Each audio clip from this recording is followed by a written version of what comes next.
Never Split the Difference by Voss. Introduction. Imagine you're in the middle of a tense negotiation. Maybe it's a salary discussion with your boss, a conflict with a business partner, or even something as personal as negotiating bedtime with your child. In these moments, you probably feel a surge of emotions: pressure to say the right thing, fear of saying the wrong thing, and the stress of trying to get a good deal while keeping relationships intact. You might think that negotiation is all about compromise, meeting in the middle to make everyone happy. But according to Voss, a former FBI hostage negotiator, that's not the best way to go about it. In his book Never Split the Difference, Voss shares that real negotiation is about understanding human nature, leveraging emotions, and using specific tools to lead conversations toward win-win outcomes. Voss isn't just any negotiator.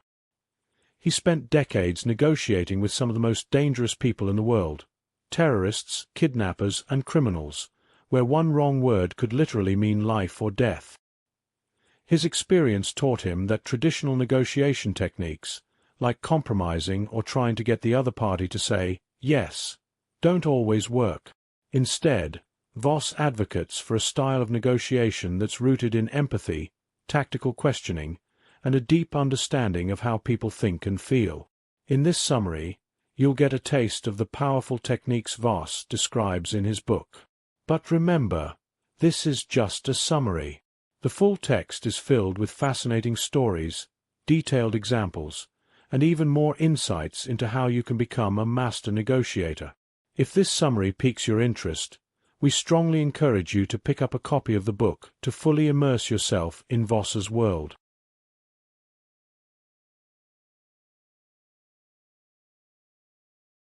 Chapter 1. The New Rules. Think differently about negotiation. The first thing Voss does in Never Split the Difference is to turn your understanding of negotiation upside down.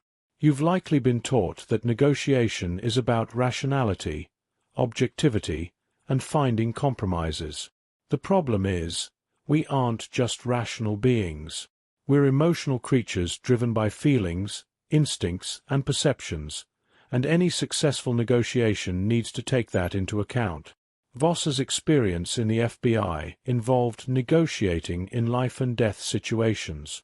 When a hostage's life is on the line, splitting the difference isn't an option. You don't ask the kidnapper to meet in the middle when it comes to the number of hostages or the ransom amount. The stakes are too high, and the same applies to real life. Whether it's a high-stakes business deal or a personal conflict, Voss emphasizes that you should never settle for a compromise that undermines your true goal. At the heart of this chapter is the rejection of compromise. Voss believes that compromising, or splitting the difference, means both parties lose. Instead, he suggests focusing on understanding the other side's perspective so thoroughly that you can craft solutions that feel like victories for both sides.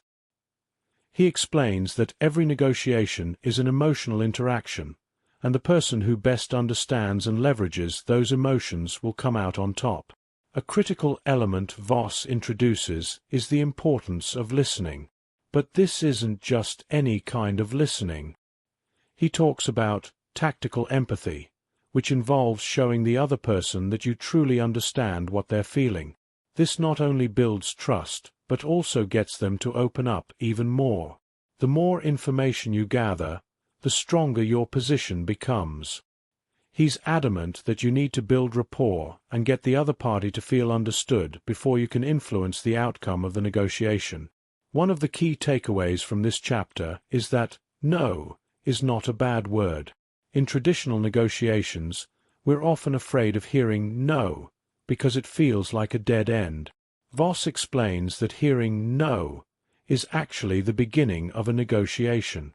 When someone says no, they feel safe, protected, and in control, which means you've removed their fear of making a mistake. With this newfound sense of security, they're more likely to explore the possibility of saying yes to the right terms later on. The word no is a psychological step that allows you to dig deeper and move the conversation forward without the other person feeling pressured or cornered. Voss's strategy is a stark contrast to the win-win mentality most people are taught. Instead of aiming for a compromise, he encourages you to stay focused on understanding the emotions and motivations of the other party, which will ultimately lead to a better outcome for everyone involved.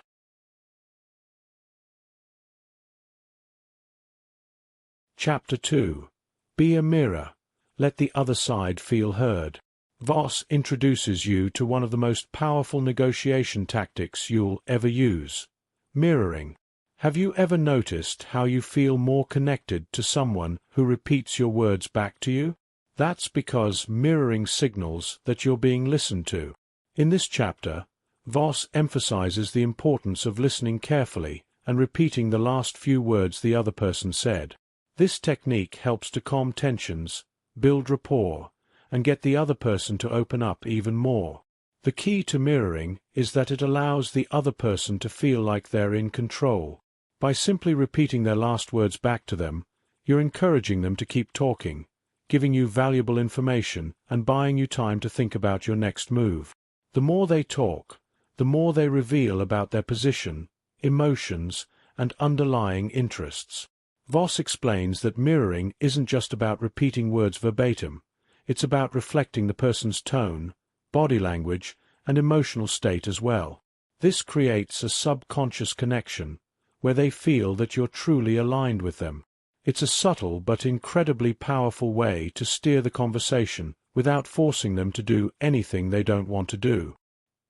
He shares a fascinating story from his time negotiating with a bank robber who had taken hostages.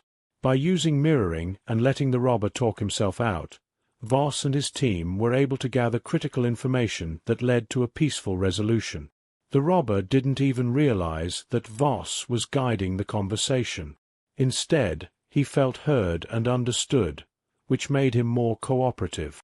In everyday life, you can use mirroring to diffuse conflicts, build stronger relationships, and gain the upper hand in negotiations without seeming pushy or aggressive. Whether it's in a business meeting or a personal discussion, simply mirroring the other person's words can make them feel valued, which is the first step toward influencing their decisions. Chapter 3. Don't feel their pain. Label it tactical empathy. Empathy plays a crucial role in any negotiation, but it's not enough just to feel what the other person is feeling. Voss introduces the concept of tactical empathy, which involves not only understanding someone's emotions, but actively labeling them in a way that shows you understand. When you label emotions, saying things like, "It seems like you're frustrated," or "It sounds like you're worried about X," you're signaling that you're not just listening but also comprehending their internal state. This builds trust and reduces resistance. Labeling emotions is a simple but profound technique that makes the other party feel understood. It's disarming because you're not pushing back or offering solutions. You're simply acknowledging what they're going through. Voss explains that when someone feels their emotions have been recognized, they're more likely to move past those emotions and focus on the problem at hand.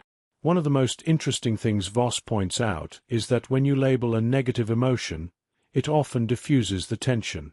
For example, if someone is angry and you say, "It sounds like you're really upset about this situation," they're likely to respond with something like, "Yeah, I am, but..."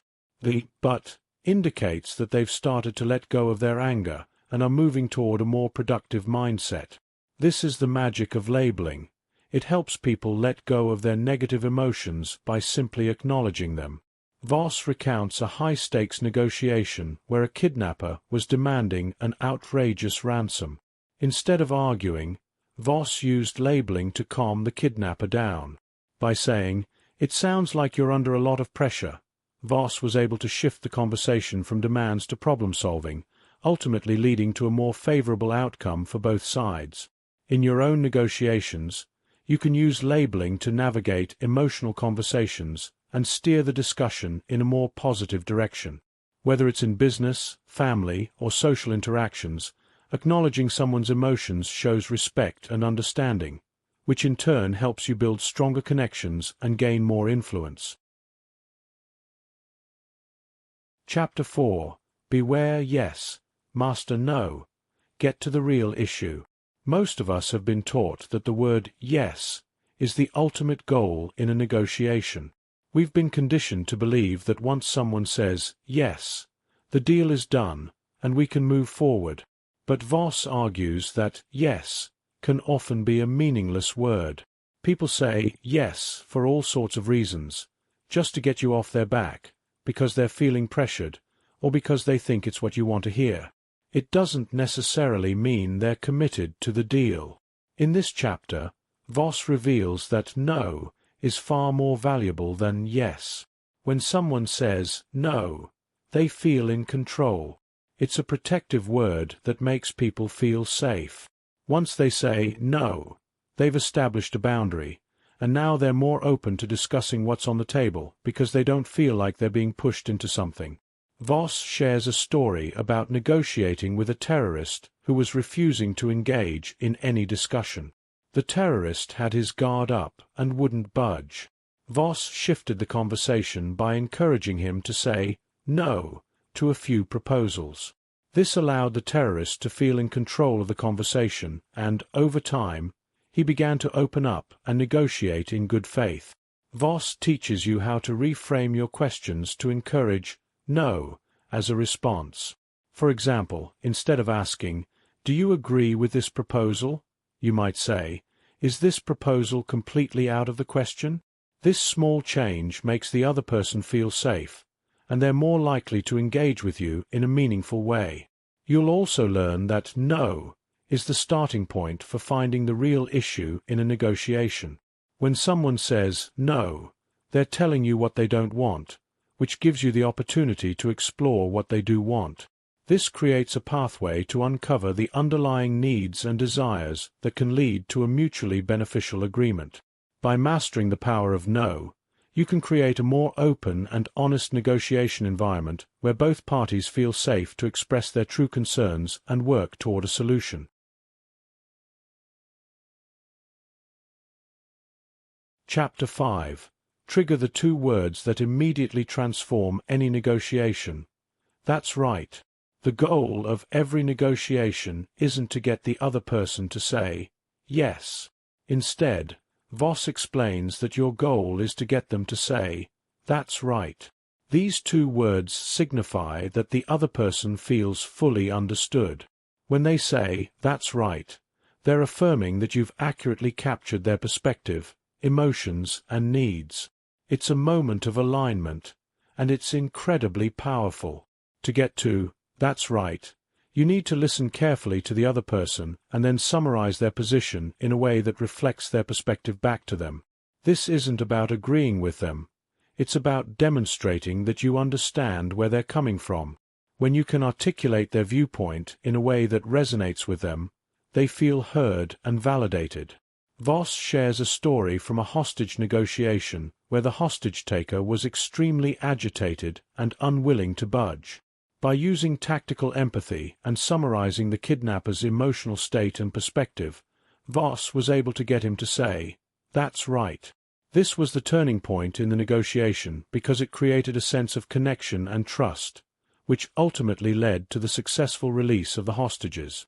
In your own life, whether you're negotiating a business deal, resolving a personal conflict, or even trying to convince someone to see things your way, getting to "that's right" can be a game changer.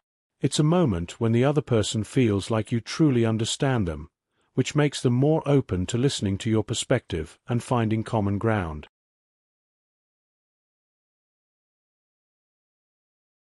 Chapter 6. Bend their reality. Create a sense of fairness. In this chapter, Voss explores the concept of bending someone's reality to influence the outcome of a negotiation. One of the most effective ways to do this is by using what he calls the anchoring effect. When you set an anchor, an extreme starting point, you're shaping the other person's perception of what's reasonable. For example, if you're negotiating a salary, you might start with a high number that's above your actual target. This makes your real target seem more reasonable in comparison. Voss explains that humans don't make decisions in a vacuum. We compare options and choices based on the information presented to us. by setting an extreme anchor, you're influencing how the other person views the deal. But it's important to do this in a way that doesn't make them feel cheated or taken advantage of. The goal is to create a sense of fairness while still bending their perception of what's possible. Another key point in this chapter is the use of deadlines. Time is a powerful tool in negotiations because it creates a sense of urgency. Voss explains that you can use deadlines to your advantage by setting them yourself or understanding the other party's timeline. When people feel pressure from time constraints, they're more likely to make decisions. One of Voss's favorite techniques for bending reality is asking calibrated questions. Instead of making demands or statements, he suggests asking open-ended questions that guide the other person towards solving the problem themselves. For example, instead of saying, "We need to lower the price," you might ask, "How can we work together to reduce the cost while still meeting your needs?" This type of question forces the other person to think creatively about solutions, which often leads to a better outcome for you. In one example, Voss recalls a time when he used calibrated questions to bend the reality of a business negotiation. By asking, "How am I supposed to do that?" when faced with an unreasonable demand, he subtly shifted the burden of problem-solving onto the other party. This question forced them to reconsider their position and ultimately led to a more favorable agreement. In your own negotiations, you can use these tactics to create a sense of fairness while still guiding the conversation toward your desired outcome. Anchoring, deadlines, and calibrated questions are powerful tools that, when used strategically, can help you bend reality without breaking trust.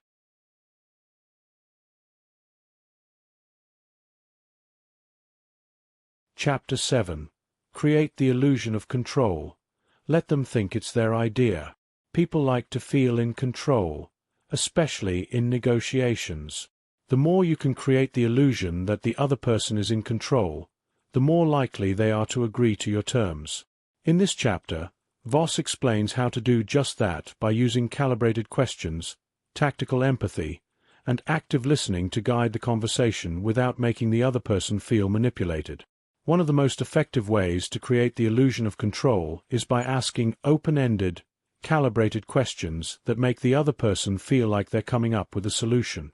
For example, instead of telling someone what you want, you might ask, "How do you see us moving forward from here?" This question gives them the sense that they're in control of the outcome, even though you're subtly guiding them toward the conclusion you want. Voss explains that this technique works because it taps into the other person's desire for autonomy and respect.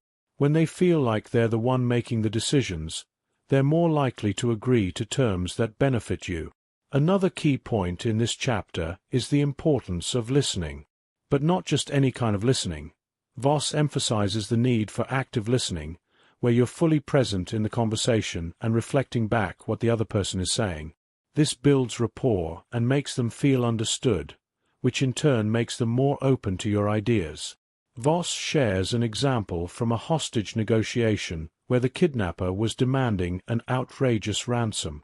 By using calibrated questions like, "How am I supposed to do that?" and "What would it take to make this work?" Voss was able to guide the kidnapper toward a more reasonable demand, all while making him feel like he was in control of the negotiation. In your own life, whether it's a business negotiation or a personal conversation, creating the illusion of control can help you steer the conversation without resistance. By using calibrated questions and active listening, you can make the other person feel empowered while still getting what you want.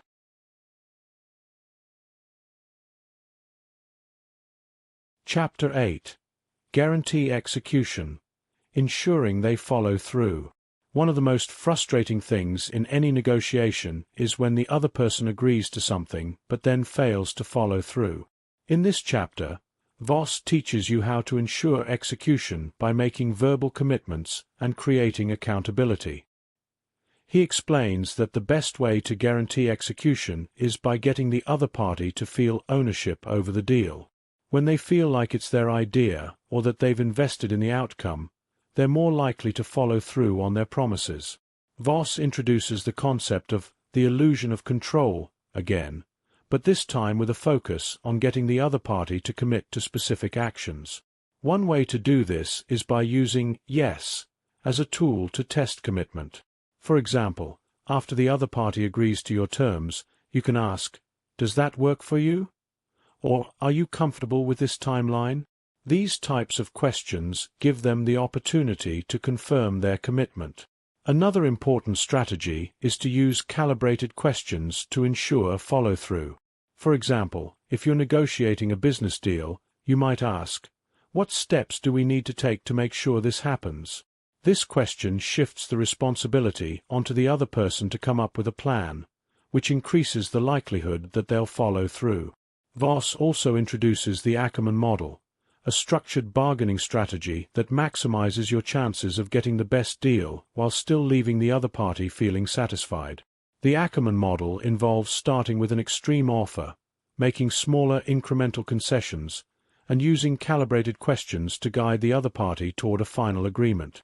This process helps create a sense of fairness while still getting the best possible outcome. In one example, Voss recalls a business negotiation where he used the Ackerman model to secure a favorable deal. By starting with an extreme anchor and gradually making concessions, he was able to guide the other party toward an agreement that met his goals without making them feel like they were losing out. In your own negotiations, ensuring execution is key to making sure both parties follow through on their commitments. By using calibrated questions, verbal commitments, and the Ackerman model, you can create a sense of accountability and ownership that increases the likelihood of success.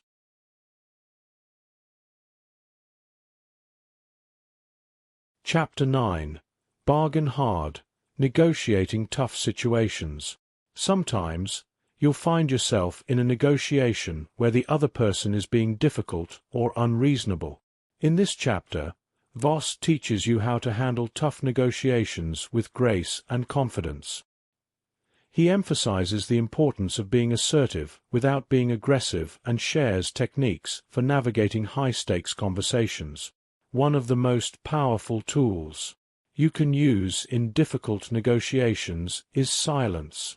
Voss explains that silence can be incredibly disarming because it creates discomfort for the other party. When they're faced with silence, they're likely to fill the gap by offering more information or making concessions. Silence can also give you time to think and reflect on the situation before responding. Voss also talks about the importance of staying calm under pressure. In high-stakes negotiations, emotions can run high, but the person who stays calm is often the one who comes out on top. By remaining calm and focused, you can diffuse tension and maintain control of the conversation. Another key point in this chapter is the use of dynamic silence. Dynamic silence is different from passive silence because it's purposeful and strategic. When used correctly, it can shift the balance of power in the negotiation and encourage the other party to make the next move. Voss shares an example from a hostage negotiation where the kidnapper was becoming increasingly hostile and aggressive. By using dynamic silence and tactical empathy, Voss was able to de-escalate the situation and guide the conversation toward a peaceful resolution. In your own negotiations, whether it's in business or personal life, learning how to navigate tough conversations with confidence and grace can help you maintain control and achieve better outcomes. Silence, calmness, and assertiveness are powerful tools that can help you handle even the most difficult situations.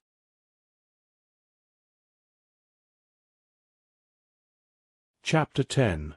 Find the Black Swan. Discover Hidden Opportunities. In the final chapter, Voss introduces the concept of the black swan, those hidden, unexpected factors that can completely change the course of a negotiation. Black swans are pieces of information that, once discovered, give you a significant advantage.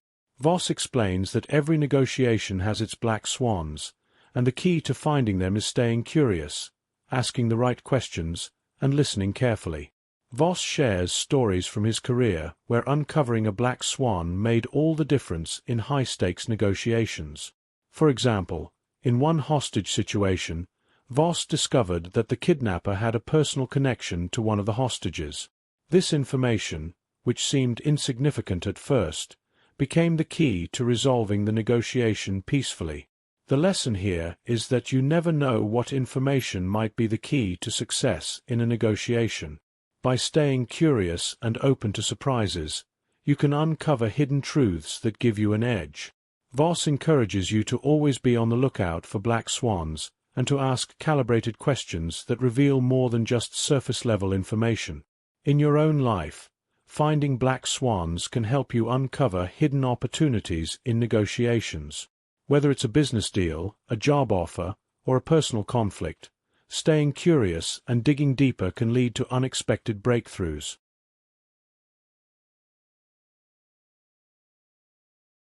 Conclusion. Throughout Never Split the Difference, Chris Voss teaches you that negotiation is not about haggling or compromise. It's about understanding human emotions, building trust, and using specific tools to influence outcomes. By adopting Voss's strategies, you'll be better equipped to handle negotiations in every area of your life, from high-stakes business deals to everyday interactions. Each chapter is packed with practical techniques, such as mirroring, labeling emotions, calibrated questions, and tactical empathy, that you can use immediately to become a more effective negotiator. Whether you're trying to close a deal, resolve a conflict, or simply improve your communication skills, Voss's insights will help you achieve better results without sacrificing relationships. This summary covers the key points, but the full book is filled with rich stories, detailed examples, and nuanced strategies that are well worth exploring. If you want to truly master the art of negotiation, pick up a copy of Never Split the Difference and start applying these techniques in your life today.